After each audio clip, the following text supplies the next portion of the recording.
Hi guys, good evening po. What's up Kuya Mon Vlog. Welcome to my YouTube channel.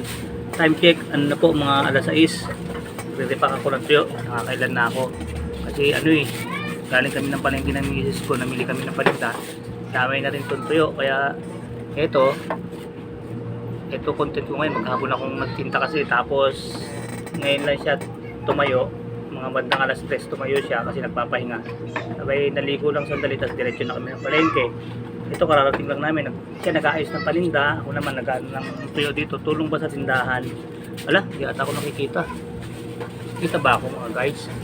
Kasi inaano ko yung camera sa tuyo eh. Hindi naman ako nakikita tuloy.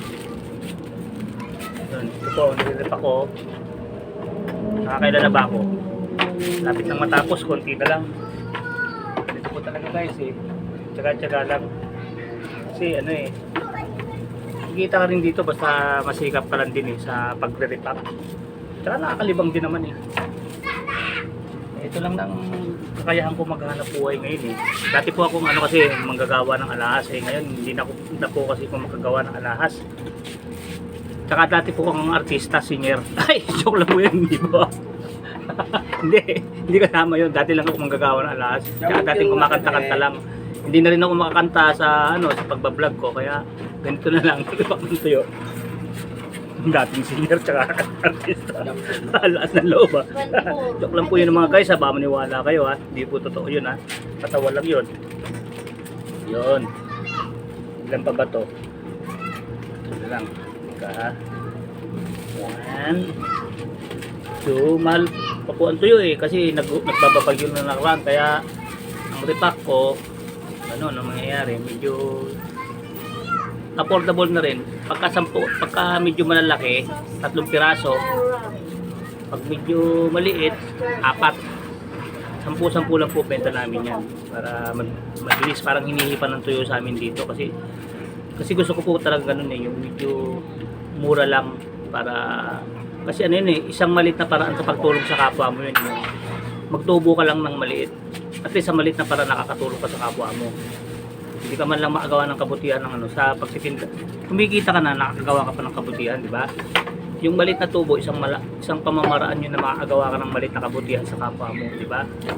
So, at least nakakagawa ka ng kabutihan kahit sa maliit na paraan lang. Di ba mga guys? Yun. Pagka medyo malaki, Excuse mo nga isang plastic na yun. saan? Hindi mo pa inilapit sa akin kasi. Ay, teka, pinatakuha pa po yung pinamili. Doon, dinidisplay lang po. Nakaharang na kasi. Yan. Ito po guys, so yan, sige, display mo na yung mga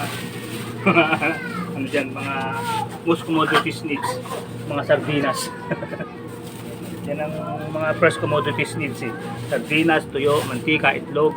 Tumitindahan kayo. Hanggat mari, yun ang mawawala eh. Lagi nakalopos lang yun sa mga gipitan. Sardinas, tuyo. Yan, hanggat mari, ayoko nawawalan ng tintang ganito eh. Kaso minsan pagka mahal talaga hindi kami makapagtinda. Kasi gusto ko rin maibenta ko ng mura sa kapwa ko eh. Pagka sobrang mahal, paano ko maibenta ng mura? Kaya pagka medyo ayun, pinipilit yung makapagbenta ng mura kahit paano. Para din, tumutubo ka ng konti, nakakatulong ka rin sa kapwa mo. Mabubuhay ka ng nung maluwag sa dibdib mo na nabubuhay ka, kumikita ka ng sa maliit na paraan, nakakatulong ka sa kapwa mo. Hindi ka man makatulong sa malaking paraan dahil wala naman akong perang malaki. Pero nung bagay lang, nakakatulong ka sa kapwa mo, yung pagtubuan mo lang sila ng maliit. Hindi ka naman pababayaan ng Diyos, hindi ka naman gugutumin, hindi mo kailangan pagtubuan ng sobrang laki yung kapwa mo. Hanggat maaari nga, sabi ng Diyos, bigyan mo yung kapwa mo, di ba? Tapos tutubuan mo pa ng malaki. Hindi mo na binigyan, pinagtubuan mo pa ng malaki. Kaya ganun po ang prinsipyo ko, yun po ang ng Panginoon Diyos eh. Wala ka nang kakayahang tumulong, hindi sa ganun man lang. Sa negosyo gawin mo, yung tubuan mo lang sila ng maliit. Kasi wala kang kakayahang tumulong dahil nga wala kang hanap buhay na maayos pa eh. Sa maliit na paraan, pilitin mo makatulong sa kapwa mo. Kasi yun ang sabi ng Diyos eh. Samantalahin mo yung panahon na gumawa ka ng samantalahin mo ang pagkakataong makagawa ka ng kabutihan sa kapwa mo. Kahit sa maliit na paraan lang.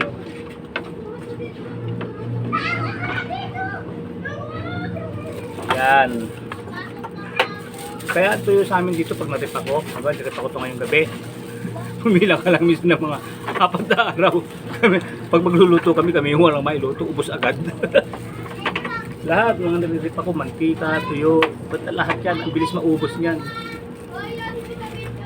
Asin, hindi masyado, maalat yun eh. Yung mga first commodities, mga essential needs, mga first essential needs.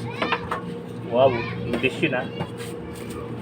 Mga unang pangangailangan, mga noodles, itlog, mantika, kanton. Yan yung mga mabibili sa tindahan eh. Yan, naririnig yung mga bata. Sigawan mo siya pag nagbablog ako. Mas naririnig, nangingibabaw pa boses nila. Kasi pagka ganitong hapon, may upuan kasi ko dyan sa labas ng tindahan ko. Eh, may ano dyan, merong ilaw na ano yung solar light. Kaya ikinabit ng ano, ewan ko sino kapit yan. Kaya dyan sila nagtatambayan sa harap pag hapon. Minsan pag nagbablog ako, nangingibabaw ang boses nila kaysa sa akin, di ba? Pag minsan kumakanta ako. Eh, ngayon, hindi mo nakakukanta yan. Ako ito nagre-repack. Wala na ba? Wala na, nilabas ko na lahat dyan. Okay na, ito lang tuyo yung... Oh. Hindi isang panchan ko. Di ba dalawa yan? Andi dito yung panchan eh. Saan? Inano ko na, pinalamig ko na. Ay, Pinalamig ko na. Para pag bumili si Jerome, malamig na. ano dyan ang bagal na ganito ako nito. Ha? Oo, sandali na lang to. Sandali na lang. Ay, papatong mo pa ba rito yan? Oo, mag-decorate aanin itong mga shampoo. Ay, sige, sandali lang. Ay, di gugupitin mo. Eh, wala na sa loob tuloy. Tapos, Doon ka sa lamesa. doon ako sa lamesa. O mga guys, hanggang dito lang, doon ako sa lamesa sa loob. Kasi gugupit-gupitin niya naman daw yung mga shampoo. Di ba, ginugupit-gupit yung kasi dugtong-dugtong. O sige po guys, bye-bye po kayo po ng dati. Keep safe, keep healthy, always trust God. Maraming salamat po sa Diyos.